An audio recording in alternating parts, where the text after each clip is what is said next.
Good evening. फिर से आपका स्वागत है हमारे चैनल पे। आइए एक और नए टॉपिक के साथ कक्षा 12 की भौतिकी का चुंबकीय क्षेत्र में गतिमान आवेश का पथ। आज हम लोग जानेंगे कि यदि चुंबकीय क्षेत्र में कोई आवेशित कण चल रहा हो, गति कर रहा हो, तो उसका पथ कैसा होगा। आज इस पर हम लोग चर्चा करते हैं इस टॉपिक पे। थोड़ी पूर्व की बात समझते हैं। हम लोग कक्षा 11 में जानते हैं कि यदि कोई वस्तु गतिमान है और भी वेग से अगर मान लीजिए गतिमान है किसी दिशा में, तो उस पर अगर कोई बल जो है वस्तु की गति की दिशा में ही लगा हो तो कुछ न कुछ कार्य होता है, चाहे उसकी गति के दिशा में हो चाहे विपरीत दिशा में हो, तो कार्य हमारा होता है। लेकिन यह बात चुंबकीय क्षेत्र के लिए नहीं है, क्योंकि चुंबकीय क्षेत्र में जो आवेशित कण होता है जब वह चुंबकीय क्षेत्र में गति करता है तो उस पर जो बल लगता है वो बल की दिशा चुंबकीय क्षेत्र में कण के वेग और चुंबकीय क्षेत्र की तीव्रता इन दोनों की हमेशा लंबवत होती है। इसको बल की दिशा लंबवत होती है। इसको लॉरेंज ने बताया था कि यदि आवेशित कण चुंबकीय क्षेत्र में गति कर रहा हो तो उस कण पर लगने वाला जो बल होगा वह हमेशा v और v के लंबवत होता है। और अगर बल लंबवत हो तो उस स्थिति में कोई कार्य नहीं होगा। कार्य नहीं होगा तो आइए हम लोग देखते हैं उसका पथ कैसा होगा। तो इसकी 3 स्थितियां हैं। पहली स्थिति मान लेते हैं कि कण जो है क्षेत्र के समांतर है। मान लेते हैं कि जो आवेशित कण है वह चुंबकीय क्षेत्र के समांतर गति कर रहा है। जैसे अगर मान लेते हैं कि यह कोई चुंबकीय क्षेत्र है, जो एक समान चुंबकीय क्षेत्र को हमने दिखा दिया। अगर इस एक समान चुंबकीय क्षेत्र में कोई आवेश प्लस क्यू मान लेते हैं v वेग से इसमें प्रवेश करता है वह जो है इस चुंबकीय क्षेत्र में चुंबकीय क्षेत्र की दिशा के समांतर ही प्रवेश करता है। तो हमें बताया गया, लॉरेंज ने बताया था कि अगर कोई आवेशित कण चुंबकीय क्षेत्र में गति करता है तो उस पर लगने वाला जो बल F होता है क्यू भी बी साइन थीटा होता है। और जब कण के वेग और चुंबकीय क्षेत्र दोनों की दिशाएं समांतर हैं तो यहां से थीटा बराबर हमारा 0 होगा। और जब थीटा 0 होगा तो F बराबर 0 हो जाएगा। चूंकि अब कण पर इस चुंबकीय क्षेत्र में कोई बल नहीं लग रहा है, तो जब बल नहीं लग रहा है तो कोई कार्य भी नहीं होगा। और जब बल नहीं लग रहा है तो जब कार्य नहीं होगा तो इसका पथ जो है एक सीधी रेखा में होगा। इस यानी कि अगर कोई चुंबकीय क्षेत्र में कोई कण आवेश क्षेत्र के समांतर चलेगा तो उसका पथ सरल रेखी होगा। सरल रेखी होगा या ऋजु रेखी होगा। ऋजु रेखीय पथ पर गति करेगा। पथ उसका कैसा होगा? ऋजु रेखीय। तो स्पष्ट है कि समझ गए होंगे। पहली स्थिति है, पहली स्थिति में हमने आवेश को कैसे गति कराया? चुंबकीय क्षेत्र की दिशा के समांतर, चाहे चुंबकीय क्षेत्र की दिशा में चले चाहे उसके विपरीत दिशा में चले, थीटा हमेशा 0 होगा। थीटा 0 होने से बल आपका शून्य हो जाएगा। और जब बल शून्य हो जाएगा तो कण एक सीधी रेखा में चलेगा, जिस पथ को हम कहेंगे सरल रेखीय पथ या ऋजु रेखीय पथ। दूसरी स्थिति देखते हैं। अगर कण चुंबकीय क्षेत्र के समांतर न चलकर चुंबकीय क्षेत्र के लंबवत चलता हो, लंबवत लंबवत गति करे। जैसे एक चुंबकीय क्षेत्र है और उस चुंबकीय क्षेत्र में आवेश चुंबकीय क्षेत्र की दिशा के लंबवत प्रवेश करता है। मान लीजिए यहां पर हम एक चुंबकीय क्षेत्र ले लेते हैं जिसकी दिशा जो है इस तल के लंबवत है। किधर है? इस तल के लंबवत अंदर की ओर है, क्योंकि क्रॉस से अगर चुंबकीय क्षेत्र हम लोग दिखाते हैं तो चुंबकीय क्षेत्र की दिशा इस तल के लंबवत अंदर की ओर है। एक कोई आवेशित कण मान लीजिए प्लस क्यू इधर से भी वेग से इसमें प्रवेश करता है। तो चूंकि चुंबकीय क्षेत्र आपका तल के लंबवत अंदर की ओर है और यह आवेश इस चुंबकीय क्षेत्र के लंबवत प्रवेश मान लीजिए ऐसी दिशा में चल रहा है।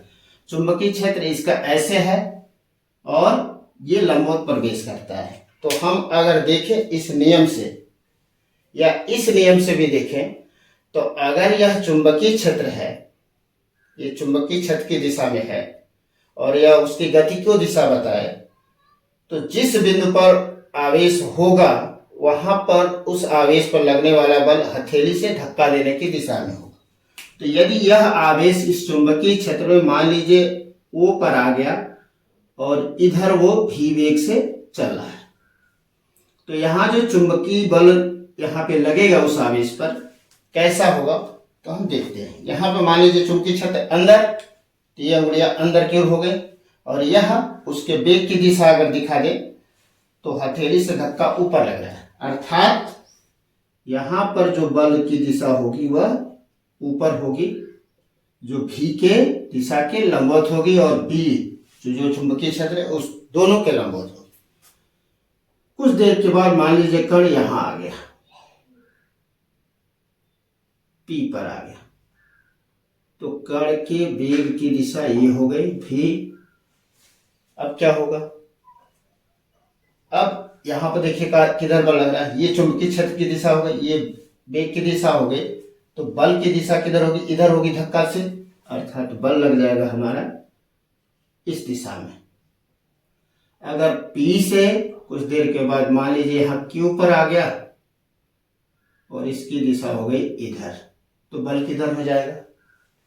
ये वेग की दिशा हो गई, तो बल की दिशा देखते हैं, ये चुंबकीय क्षेत्र हो गया और ये इसकी दिशा हो गई उसके वेग की दिशा, तो बल हमारा नीचे की ओर हो रहा है, अर्थात यहाँ बल F की दिशा इधर होगी। O से P पर, P से Q पर, Q से मान लीजिए यहाँ R पर आ जाए और इसकी वेग की दिशा इधर हो जाए, तब क्या होगा? वेग हो गया इधर नीचे अंगूठा और ये चुंबकीय क्षेत्र तो हमेशा अंदर है, तो ये चुंबकीय क्षेत्र हो गया, ये दिशा हो गई, तो बल इधर लग रहेगा, यानी कि इस साइड में बल लगेगा। तो इस तरह से हम देखें तो अब इस कण के जिस जिस बिंदुओं पर ये गति कर रहा है अगर इनको मिलाया जाए तो मिलाने से एक वृत्तीय पथ प्राप्त होगा। कंफर्म? मतलब यह स्पष्ट है कि यदि कोई आवेशित कण एक समान चुंबकीय क्षेत्र में अगर लंबवत प्रवेश करता है चुंबकीय क्षेत्र की दिशा से, तो उस पर एक बल हमेशा बी और भी के हमेशा लंबवत है, तो ये लंबवत हो रहा है भी के, तो यहां पर स्थिति क्या बन रही है कि वेग तो हमेशा नियत रह रहा है, वेग हमेशा क्या रह रहा है? नियत रह रहा है, और बल जो है हमेशा वेग के लंबवत है। तो ऐसी कंडीशन में यह तभी संभव है कि जब वह कण किस पथ पर चल रहा हो? एक वृत्तीय पथ पर चल रहा हो।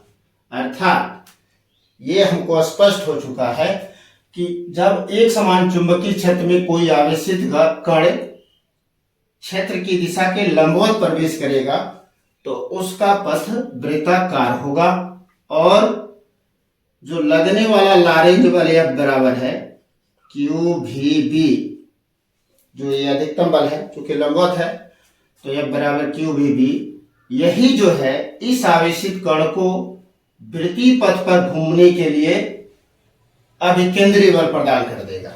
यदि जो कण इसमें प्रवेश कर रहा है यदि उसका द्रव्यमान m हो और इसके इस वृत्तीय पथ की त्रिज्या r हो, तो इसको प्राप्त अभिकेंद्री बल F बराबर mv²/r। और यह अभी केंद्रीय बल चूंकि कौन प्रदान किया है, तो ये लॉरेंज बल ही प्रदान किया। तो दोनों बलों से अगर देखा जाए तो QVB बराबर mv²/r। एक भी से एक भी कट जाएगा, तो QB बराबर mv/r, या यहां से r बराबर अगर देखा जाए तो mv/QB। अब यहाँ पे है क्या चीज, चूंकि Q आवेश का परिमाण है जो बदलता नहीं है, B चुंबकीय क्षेत्र एक समान है, ये भी अपरिवर्तित है। तो m जो है आवेश के कण का द्रव्यमान है, वो भी एक नियत है। तो यहां से दिख रहा है कि R जो है, mv को हम लोग संवेग कहते हैं, तो R mv के क्या हो रहा है, समानुपाती। मतलब अगर चुंबकीय क्षेत्र में आवेशित कण गति करके प्रवेश करेगा, लंबवत प्रवेश करेगा, तो उसके वृत्तीय पथ की जो त्रिज्या है वह उसके संवेग के समानुपाती होती है। तो इससे यह भी हमारा स्पष्ट है कि यदि उसका वेग कम होगा, तो उसके पथ की त्रिज्या छोटी हो जाएगी, और यदि वेग बढ़ेगा तो उसके पथ की त्रिज्या बड़ी हो जाएगी। मतलब अगर मान लीजिए वेग v1 पर उसकी त्रिज्या r1 है और v2 पर उसकी त्रिज्या r2 हो गई, और v2 ग्रेटर देन v1 हो, तो जब v1 वेग से प्रवेश करेगा तो वह एक छोटे से वृत्तीय पथ पर गति करेगा। मान लेते हैं कि ऐसे ऐसे ये गति कर रहा है, और जो ही इसका वेग v1 से v2 हो जाएगा तो इसका पथ बढ़ जाएगा और वो जो है एक बड़े वृत्तीय पथ पर गति करने लगेगा। तो दूसरी कंडीशन ये यहां से मिल गई कि अगर कोई कण किसी चुंबकीय क्षेत्र के लंबवत प्रवेश करता है तो उसका पथ वृत्तीय होगा। कैसा होगा? वृत्तीय होगा, और उसके वृत्तीय पथ की जो त्रिज्या होगी उसके संवेग के समानुपाती होगी। अब थोड़ा सा वृत्तीय पथ पर है तो मान लीजिए कि यह एक चक्कर में कुछ समय भी लगा रहा होगा, और एक चक्कर में जो समय लगता है उसको हम लोग आवर्त काल कहते हैं, और एक आवर्त काल में वह कितनी दूरी तय करेगा, तो जितना इस वृत्त की परिधि होगी, तो इसका आवर्त काल होगा। आवर्त काल यानी कितने समय में यह एक चक्कर पूरा कर लेगा, परिधि बटा वेग, समय बराबर दूरी बटे चाल, या वेग कह लिया जाए। तो परिधि हो जाएगी इसकी, अगर वृत्तीय पथ की त्रिज्या r है तो टोटल परिधि हो जाएगी 2πr बटा v। अब r का मान यदि हम यहां से भर दें तो r बराबर mv/qb, तो 2π इंटू mv/qb बटा v, qb नीचे आ जाएगा, तो t बराबर हो जाएगा 2π mv/qvb। अगर हम v से v को काट दें तो t बराबर हो जाएगा 2π m/qb। इससे क्या मिला? इससे यह मिल गया हमको देखने में कि अगर कण वृत्तीय पथ पर चल रहा है तो उसका जो एक चक्कर का समय है उसके वेग पर निर्भर नहीं है। मतलब उसका वेग बढ़ जाए चाहे उसका वेग घट जाए, तो उसके एक चक्कर का जो समय है उस समय में कोई परिवर्तन नहीं होगा। जितना शुरुआत में उसका समय लगेगा, छोटे पथ पर जो चल रहा है वो जितना समय में उतना दूरी तय कर रहा है या वृत्तीय पथ पर चल रहा है, उतना ही समय इसको यहां भी लगेगा। अर्थात यदि r1 और r2 दो त्रिज्याओं पर आवेश गति कर रहा है तो इस कंडीशन में भी उसका समय t होगा और दूसरी कंडीशन में भी उसका समय t होगा। आवृत्ति को थोड़ा सा देखते हैं। आवृत्ति n जो होता है वह 1/t होता है, तो n हो जाएगा, उल्टा कर देते हैं, qb/2πm। यहां से हमको ये भी दिख रहा है कि आवृत्ति भी जो है कण के वेग पर निर्भर नहीं कर रही है। मतलब कि यदि कोई आवेशित कण चुंबकीय क्षेत्र के लंबवत प्रवेश करता है तो उसके वृत्तीय पथ की त्रिज्या वेग पर तो निर्भर करेगी और वेग के समानुपाती होगी, अर्थात अगर उसका वेग बढ़ जाएगा तो उसके वृत्तीय पथ की त्रिज्या भी बढ़ जाएगी। लेकिन आवर्तकाल और उसकी आवृत्ति यानी एक चक्कर में लगने वाला समय, चाहे उसका वेग बढ़े या चाहे न बढ़े या घट जाए, तो उसके एक चक्कर में जो लगा समय है उस समय में कोई परिवर्तन नहीं होगा, आवृत्ति में भी कोई परिवर्तन नहीं होगा, चाहे वो अधिक त्रिज्या के पथ पर गति करे या चाहे छोटी त्रिज्या के पथ पर करे। थोड़ा सा एक चीज और देखते हैं, क्या इसके ऊर्जा पर कोई असर पड़ेगा? ऊर्जा पर कोई असर पड़ेगा या नहीं पड़ेगा? यदि कण एक समान चाल से इसके अंदर गति कर रहा है, एक समान चाल से अगर गति कर रहा है यानी इसके वेग में कोई परिवर्तन नहीं हो रहा है, तो उसकी त्रिज्या हमेशा समान रहेगी और उस कंडीशन में जो उसकी गतिज ऊर्जा होगी ½ mv², यह भी नियत होगी, यानी कि इसमें गतिज ऊर्जा में भी कोई परिवर्तन नहीं होगा। तो उम्मीद है समझ में आ गया होगा। फिर से सारांश इसका देख लेते हैं। पहला कंडीशन क्या था कि यदि कोई आवेशित कण चुंबकीय क्षेत्र के समांतर प्रवेश करता है तो उस पर कोई बल नहीं लगता है, कोई कार्य नहीं होता है, उसका पथ सरल रेखीय होता है। और जब लंबवत प्रवेश करता है तो वह चुंबकीय क्षेत्र में एक वृत्तीय पथ प्रदान कर लेता है, उसको वृत्तीय पथ प्रदान कर दिया जाता है और उस वृत्तीय पथ की जो त्रिज्या है उसके समानुपाती होती है। यह वृत्तीय पथ कि अगर वेग उसका बदलता है तो उसके वृत्तीय पथ की त्रिज्या बदल जाती है, लेकिन उसके आवर्तकाल और उसकी गतिज ऊर्जा पर कोई प्रभाव नहीं पड़ता है। अब देखते हैं तीसरी कंडीशन क्या है। तीसरी स्थिति यह है कि जब आवेशित कण चुंबकीय क्षेत्र की दिशा के न तो समांतर प्रवेश करे और न ही लंबवत प्रवेश करे, यानी कि अगर चुंबकीय क्षेत्र के साथ थीटा कोण से प्रवेश करे,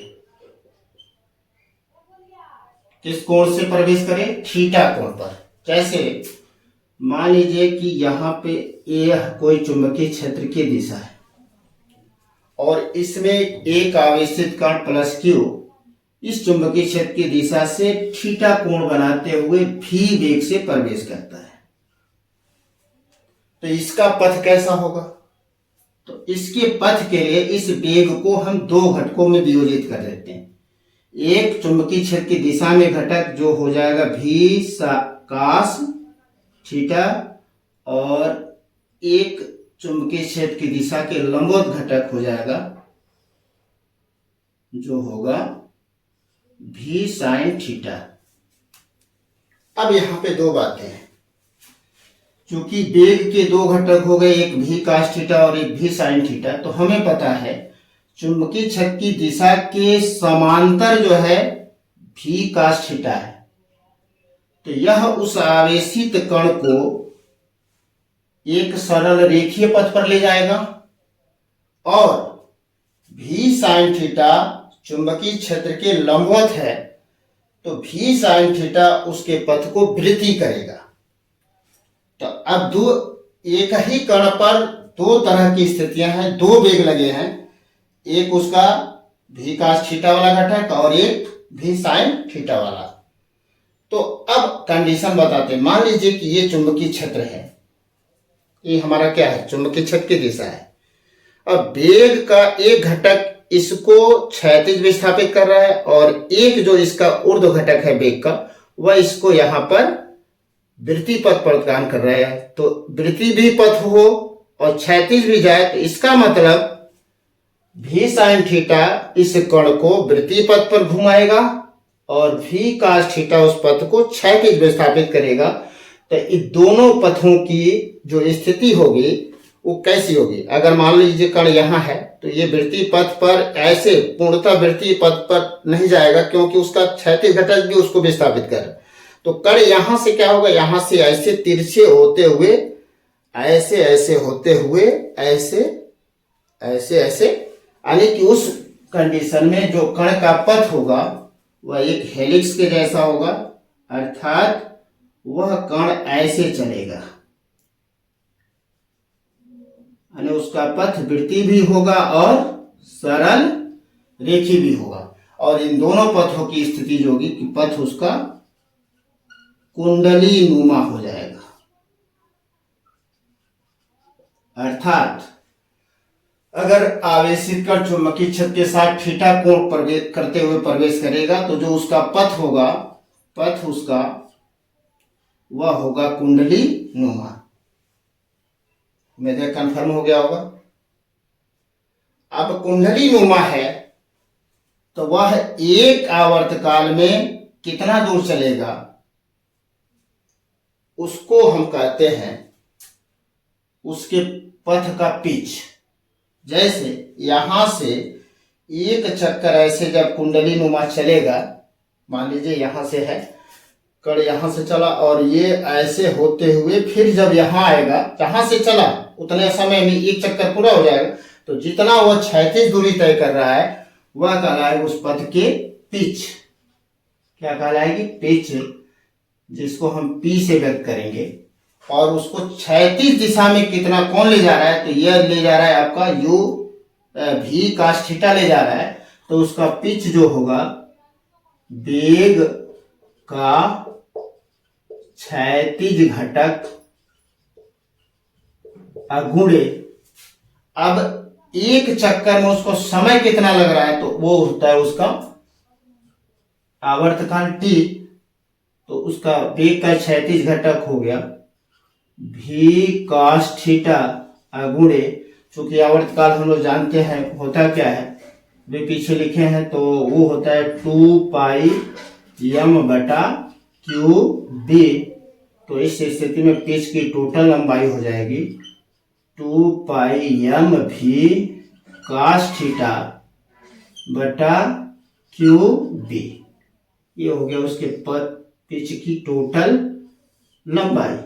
अब देखिए यदि क्षैतिज घटक शून्य हो जाए, क्षैतिज घटक शून्य हो जाए, शून्य हो जाने का मतलब अगर कण चुंबकीय क्षेत्र के ठीक समांतर चलेगा तो थीटा का मान 0 हो जाएगा, और जब थीटा का मान 0 हो जाएगा तो cos 0 का मान 1, उस स्थिति में पिच क्या होगा, पिच जो होगा वह जो हो जाएगा 2 पाई एम भी अपन क्यू बी। तो यह है, उम्मीद है समझ में आ गया होगा। जो एक समान चुंबकीय क्षेत्र में जब आवेशित कण गति करता है तो उसके 3 तरह के पथ हो सकते हैं। नंबर 1, यदि चुंबकीय क्षेत्र के समांतर गति कर रहा है तो उसका पथ जो है सरल रेखीय होगा।